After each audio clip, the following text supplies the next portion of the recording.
There's a statistic in Irish history that's hard to get your head around, no matter how many times you hear it. Even though I've spent years researching the Great Famine, I still double take when I come across the levels of migration from Ireland. Between 1845 and 1855, just 10 years, over 2 million people emigrated from Ireland to escape the Great Hunger. Now that number constituted in or around 1/4 of the entire population of the island at the time, and doesn't factor in the over 1 million people who died from starvation and disease back in Ireland. While these statistics can help us comprehend the scale of the catastrophe that was the Great Famine, they can also obscure what it was actually like for the people who lived through these times. This is particularly the case with famine emigrants. Their experience is often summarised by the term coffin ships. While it might adequately evoke the hardship they endured, it doesn't help us understand though what it was actually like to leave Ireland and emigrate to the US in particular. For example, the overwhelming majority of famine emigrants did survive. The size and scale of the Irish American community today is a testimony to this, but the term coffin ship implies only death. Now in 2021, Dr Cian T McMahon published a book, The Coffin Ship, Life and Death During the Great Famine. Cian's book is something of a fresh take on the story of famine emigration. Having spent years in archives on both sides of the Atlantic, where he sieved through countless letters, accounts, diaries and records, he has put together an incredible human-centred approach to the story of coffin ships. Now when I say human-centred, I mean the individual takes centre stage, giving a full and often complex story of what it was like to go through emigration during the Great Hunger. Over this episode and the next one, Cian and myself discussed who exactly the people who left Ireland were, why they left, what it was like on board coffin ships, and how they helped each other along the way. I think you'll find this deepens and maybe even changes your perception of what our ancestors went through back in the 1840s. It certainly changed mine. Before we dive in, I'll introduce myself. My name is Finn Dwyer, and this is the Irish History Podcast. If you haven't subscribed, don't forget to do so. This is a two-parter, so you don't want to miss out part 2, which is out next week. This is the first episode of 2023, and I'm planning what's going to be a busy year for the show over the coming 12 months. I have a series on medieval history and also one on modern history lined up. You'll hear more about them in the coming weeks.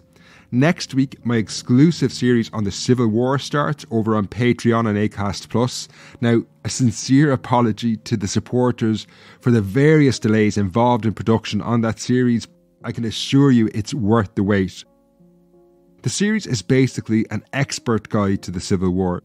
Last autumn, I sat down with Dr Brian Hanley from the History Department of Trinity College Dublin, and over 5 sessions we teased out the story of the Civil War.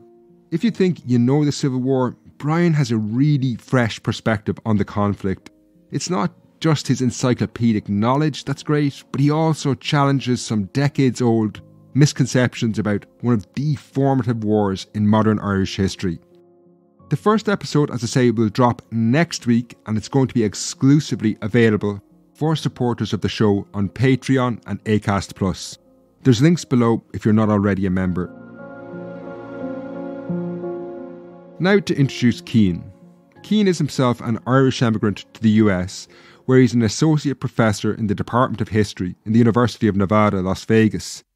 Now, Ireland being a pretty small place, it turned out that Cian and myself have relations in common, so a shout out to all the gang in Tulla before we begin. Also, if you want to get Cian's book, I have links to it in the show notes below. His interview speaks for itself. It's well worth getting. It's a really enjoyable read. Finally, sound on today's show is from Kate Dundee. But to start the story of coffin ships, I'm not going to go into the broader history of the Great Famine in this episode. I've linked to my series in the show notes if you want to find out more, but it suffices to say that given the horrific conditions in Ireland from 1846 in particular, people became increasingly desperate to escape, and emigration from Ireland developed into the proportions mentioned at the start of the show. To begin our conversation then, I asked Cian who exactly these people were, and if it was possible to identify a stereotypical famine emigrant. I would say that it's impossible to identify the standard immigrant during the famine because there was such a broad swath of the population represented. As you know, the population in Ireland, the best estimates we have was about 8.5 million. And then over the next 10 years, 2.2 million, rough estimates, 2.2 million left. And I should say that I use that time period, a 10-year period of 1845 to 1855, because if you look at the bell curve of annual departures, it doesn't actually return to pre-famine levels of less than 70,000 until 1855. So we have 2.2 million people leaving, and it covers such a broad swath that it's impossible to identify a standard immigrant. Cian then went on to tease apart famine emigrants into different groups, with their different reasons for leaving. Obviously, the Great Famine created what were the intolerable conditions at home, but as you're going to hear now, migrants came from all walks of life, and many had very different reasons for leaving Ireland. There were lots of reasons why different members or different, say, cohorts of the community would leave. Those who have very little money, but have enough to, say, sell their tools, their interest in their farm, maybe get a little bit of help from friends and family, and just have enough to get going, they obviously have a stake in the bargain. Because their standard of living is collapsing. But those who have who are a little better off in society also have a reason to leave. So the poor rates, which are, as you know, like a tax on property on tenants, those rates mean that people who have some capital in society might actually be better off leaving and fleeing, even though they're not actually in danger of dying themselves. They might, in the broader picture of the collapsing economy, leave. Those who are at the bottom of the scale, paupers in workhouses, really don't have a choice. Looking at the next 2 to 3 years of their lives, they're either going to die, remain in the workhouse, or possibly emigrate. And so there's the opportunity for them. And then I said as well that there are people for whom relationships outside of Ireland are providing them with the opportunity. So wherever you are in the economic scale, if you have family in, say, Pennsylvania who are willing to pay for your ticket, you might see that as an opportunity to go. The truth is as you know yourself, is that the very poorest of the poor did not emigrate, and they were the ones who died in disproportionate numbers. And we would also say that we'll never know how many of the 1.1 million who died. We'll never actually know how many of them were planning on emigrating. When bodies are found on the side of the road, it's not known, were they emigrating to the next town or were they trying to make it to Liverpool? We'll never know.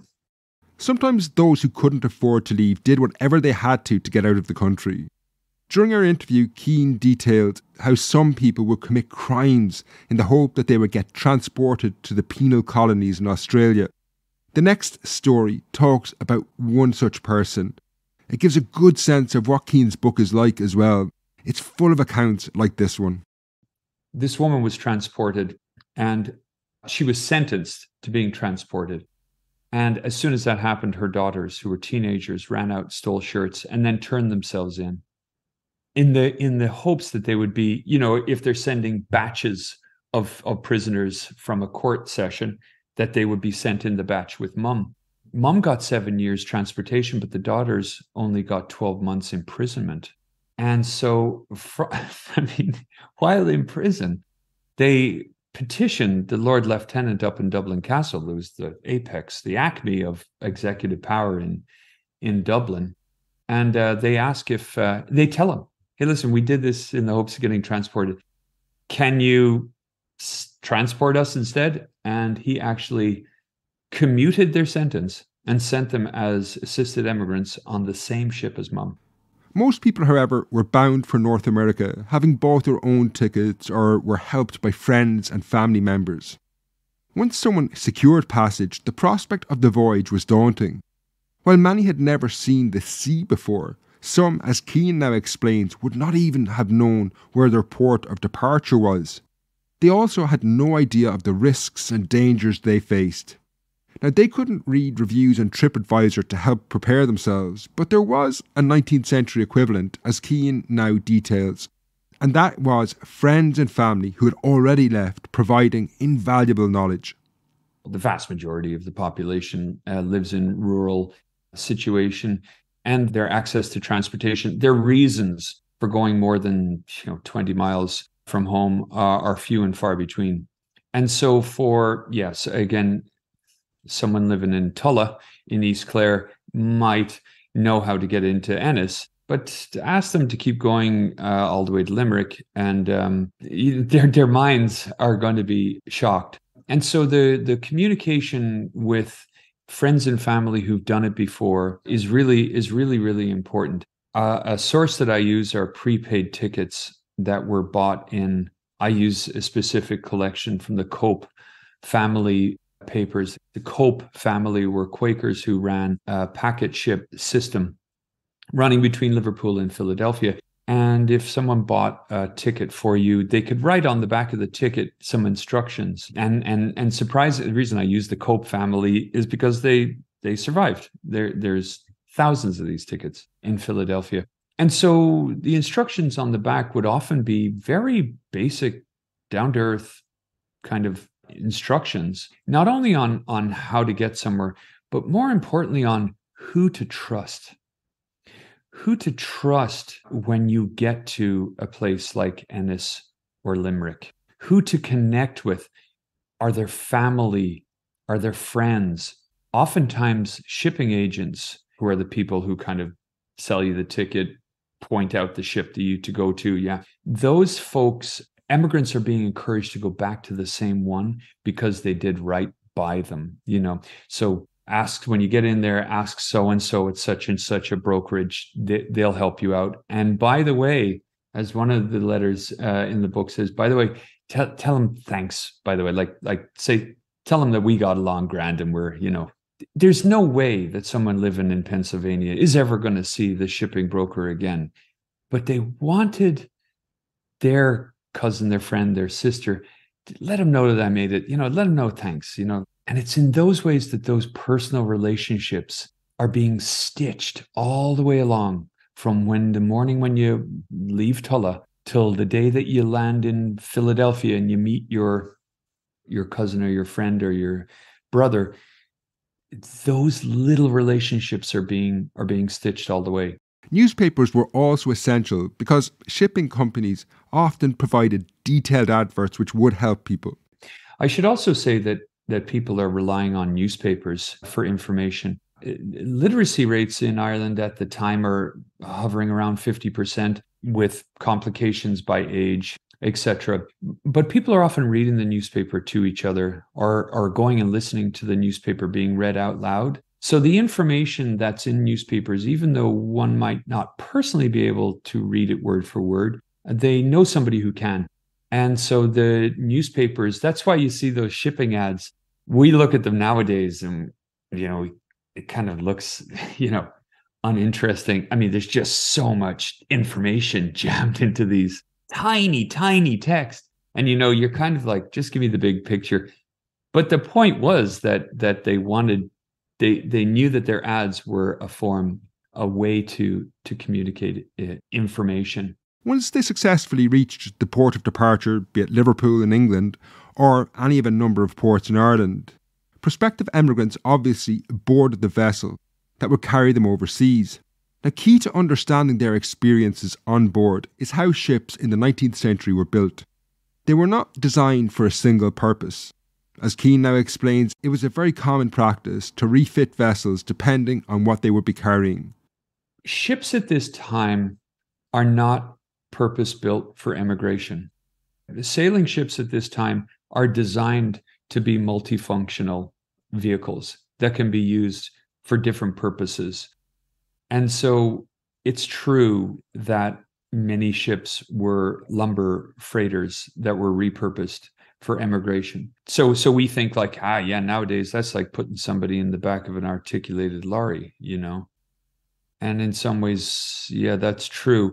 But it's also fair to say that so many ships at the time were designed to be like they had onboard carpenters, and every port had additional carpenters who would essentially say to the captain, okay, what do you need? Because there's a big difference between transporting massive bales of cotton, right, which is what a lot of these ships are doing. They're bringing cotton from places like New Orleans over to Liverpool. And so ships are kind of complicated places that need to be rebuilt. The living conditions they faced for what was often a 6-week voyage between Ireland and North America were basic, to put it mildly. In the next part of our interview, Cian explains what living conditions were like, by starting with letters home from emigrants who had already completed the voyage, warning their friends and relatives what they could expect. Indeed, throughout his book The Coffin Ship, Cian explains how this transatlantic Irish community, spanning the Atlantic with letters backwards and forwards, was emerging during the Great Hunger as people helped each other despite the considerable distances between them. Again, it's something that people wrote about in their letters home, when like, be prepared for this. And there's many dimensions of it. And chapter 3, called Life, looks at life at sea. When it comes to emigrants are basically housed in a very long wooden room that has shelves running along the sides of it. Usually, obviously, at least one set of shelves, sometimes two. And these long wooden rooms are the place where emigrants spend the majority of their time on the 5 to 6 weeks that they're sailing from, say, Ireland or Liverpool to Canada or the United States. And so they're very densely packed. The shelves are partitioned, if you will, into 6x6 boxes. And in each of these boxes are 8x8. And in each of these boxes, there's anywhere from 3 to 4 people. So you can imagine if you're traveling by yourself, you're more or less guaranteed you're going to be sharing a sleeping space with, like a total stranger. And like, maybe they're seasick, maybe they, are barely clothed. Maybe they are kind and have food they can share. Maybe they're grumpy. Maybe they're mentally ill. I mean, so the first thing to say is, like, the close proximity of people is not with strangers is not something that a lot of Irish people coming from rural situations in which they're sharing a cabin with family would be accustomed. So that's the physicality. And you have two kinds of luggage when you're an immigrant these days. You have, if you have luggage, of course, there's a lot of people, right, who are living on a shoestring budget. But if you have luggage, you'll have the hold, which is underneath the steerage, which is the very, very bottom of the ship. It's a cold, dark, dank, low-ceilinged area where they keep, commodities, the merchandise, cargo, stuff you don't need on a day-to-day level basis. And if you have a chest, you'll keep that in there, stuff that you're bringing to America.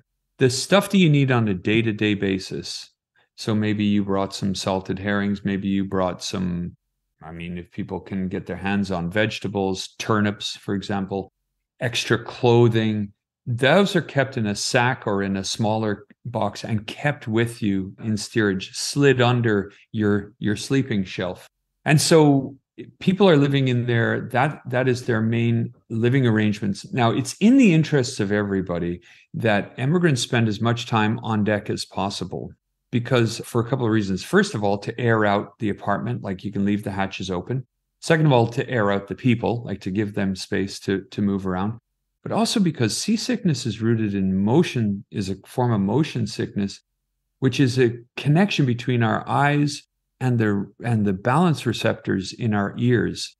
And so if there's a disconnect between what our eyes see, like if you're in a wooden room and nothing's moving, but your ears sense the ship's going up and down, there's a disconnect between those two.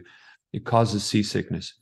So a lot of times you see in letters to prospective immigrants, the advice, spend as much time as you can on the deck. If the captain says it's okay, just go up there.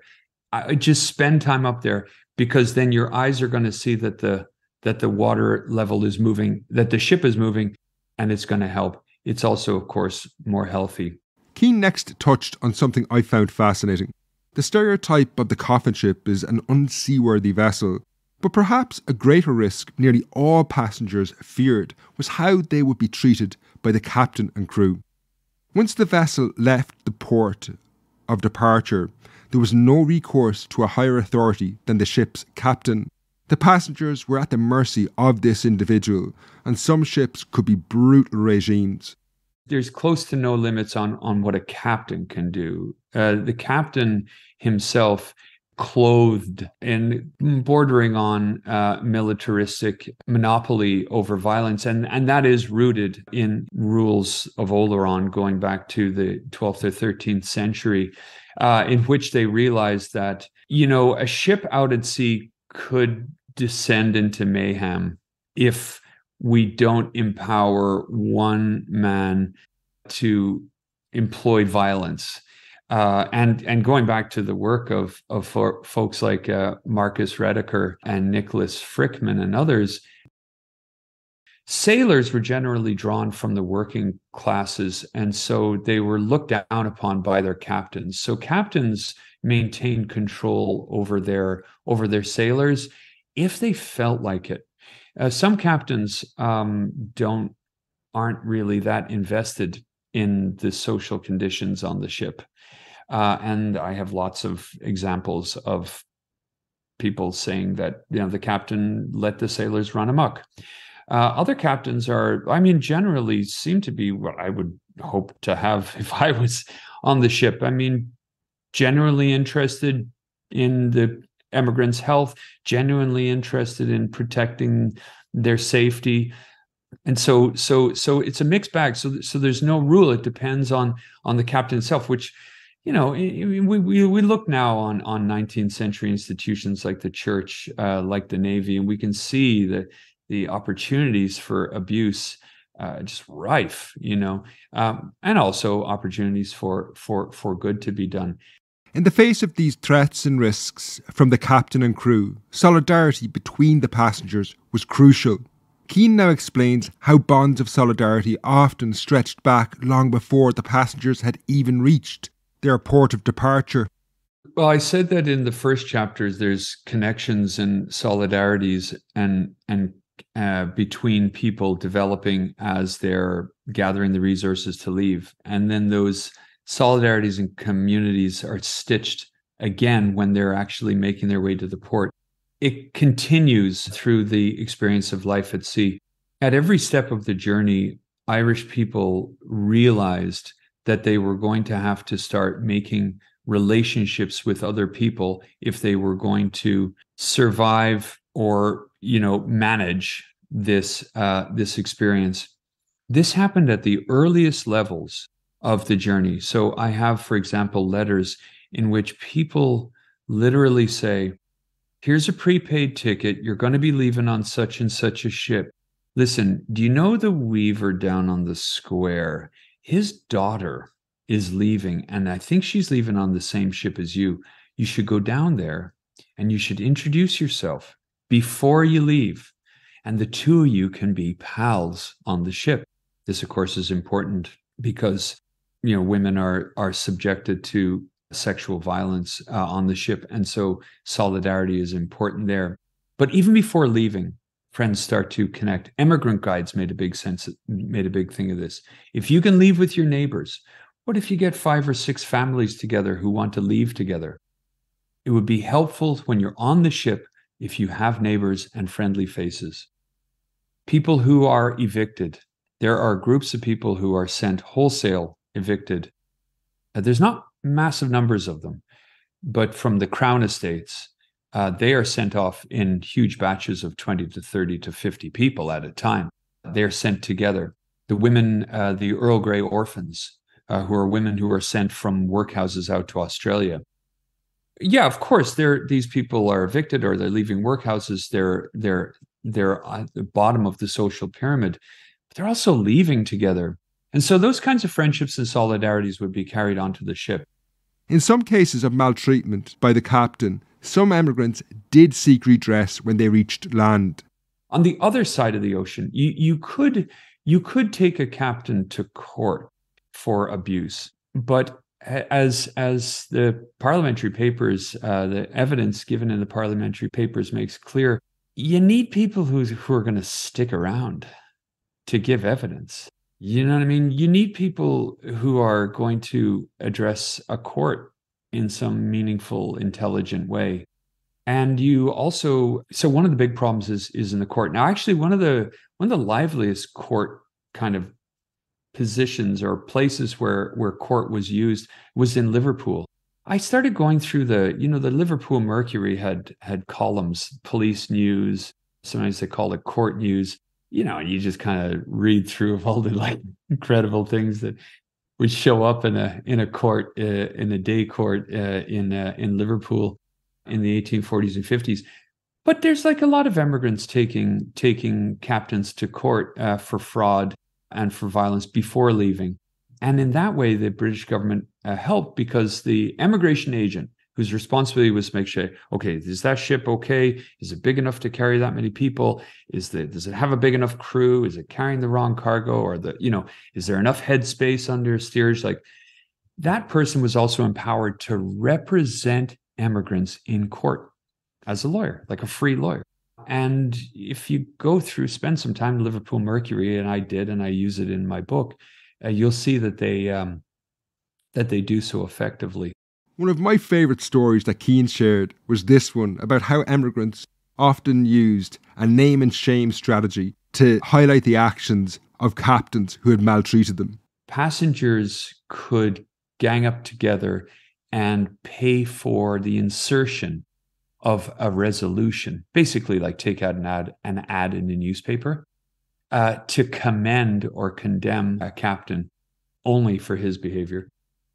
And then those resolutions would often be reprinted, clipped and reprinted in Irish newspapers. So that was a way in which you could publicize the maltreatment of a captain in the popular press. And that's another way that emigrants could find some redress.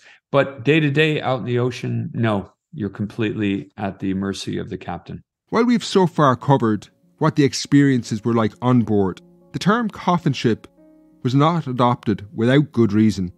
In part 2, Cian will be talking about the levels of mortality Irish emigrants have faced during the transatlantic voyages and how they survived in the very strange surroundings of North American cities when they reached the US in particular. His answers here were fascinating. Now, that episode is coming out next week. If you haven't already, don't forget to hit the subscribe button and make sure you get that when it drops. There's also links to Cian's book in the show notes below. Until next time, Slán.